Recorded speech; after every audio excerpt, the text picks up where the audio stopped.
नमस्कार, सुस्वागतम, अभिनंदन करते हैं आप सभी का आज के इस वीडियो में। दोस्तों, आज के इस छोटे से वीडियो में मैं आपको जयशंकर प्रसाद जी के रचनाओं को याद करने का ट्रिक बताऊंगा।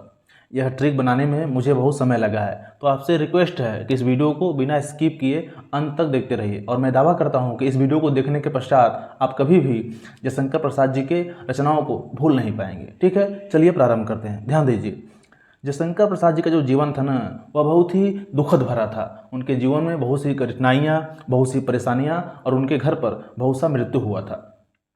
तो सर्वप्रथम हम यह जान लेते हैं कि उनके घर पर कौन कौन सा दिक्कत आया था। तो देखिए, सबसे प्रथम बात यह है कि उनके घर पर पैसे की तंगी आई थी। उनके माता का देहांत हो गया, उनके पिताजी का देहांत हो गया, उनके बड़े भाई जी का देहांत हो गया। उसके पश्चात उनका 3 विवाह हुआ और तीनों पत्नियां अकाल मृत्यु को प्राप्त हो गईं।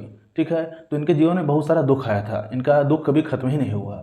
ठीक है, और अंत में ये भी मृत्यु को प्राप्त हो गए। तो चलिए इनकी रचनाओं को इनके जीवन के आधार पर ही समझते हैं। ध्यान दीजिए, इनके जीवन में दुख का लहर आया और इनका आंसू कभी रुका ही नहीं, हमेशा झरने की तरह बहता ही रहा और अंत में कोई काम नहीं आया। इनको कोई काम नहीं, न इनके भाई काम आए, न इनके पिताजी काम आए, न इनकी 3 पत्नियां, जो शादी हुआ था, देखिए शादी हुआ, पत्नी मर गई, उसके पश्चात पुनः शादी हुआ, वह भी पत्नी, इस प्रकार से 3 पत्नियां का देहांत हो गया इनका। अगला है, सबके चित्र को देख करके वो रोते रहे, हमेशा चित्रों को देख करके। कैसे याद करेंगे आप? उनके जीवन में दुख का लहर आया था, उनके आंसू झरने की तरह बहते थे और कोई काम नहीं आया, सबके केवल चित्र ही देखते थे, चित्र ही दीवार पर टांगे रहे। ठीक है, इस प्रकार से यह सब काव्य है। काव्य आपका समाप्त हुआ। परीक्षा में यह कामायनी जो आप उनकी रचना है काव्य, यह बार बार आता है प्रश्न। ठीक है, आइए अब कहानी देखते हैं। देखिए, इंद्र अर्थात ईश्वर, मान लीजिए कि देवता ने, इंद्र ने ऐसा जाल बिछाया ना कि उनके जीवन में आंधी आया। उनके जीवन में आंधी आया जिससे उनके आकाश का दीपक बुझ गया।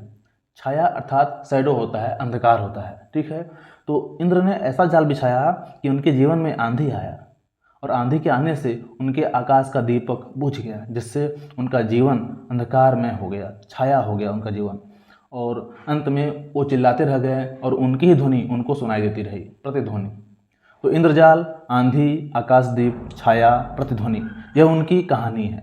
ठीक है, अब देखिए उपन्यास, जब इतना दुख सहें, इतना तकलीफ सहें, इतना मुसीबत सहें, तो उनका जीवन, उनका शरीर कंकाल बन गया। जब न सही से खाते थे, न रहते थे, तो उनका शरीर सूख गया, सूख करके कंकाल बन गया और अंत में वह भी तितली की तरह आकाश में उड़ गया, अर्थात वह भी मृत्यु को प्राप्त हो गए।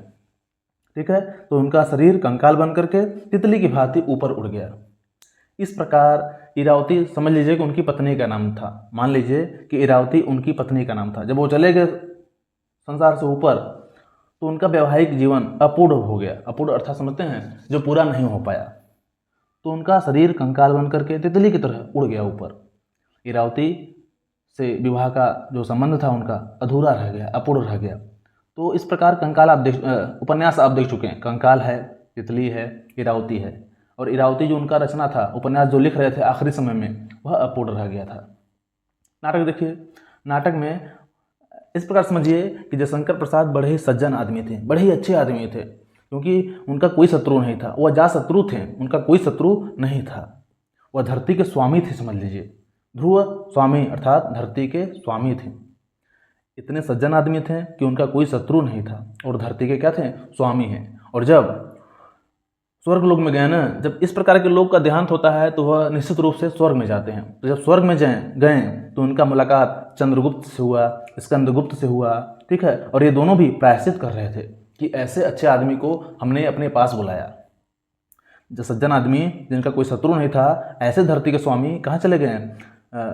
स्वर्ग में चले गए, जहाँ पर उनकी मुलाकात चंद्रगुप्त से हुई, स्कंदगुप्त से हुई। यह लोग भी प्रायश्चित कर रहे थे कि ऐसे विशाल आदमी को, इस प्रकार के विशाल आदमी को हमने ऊपर बुला लिया। धरती पर रहता, कुछ कार्य करता, कुछ मदद करता, लोगों का भला करता।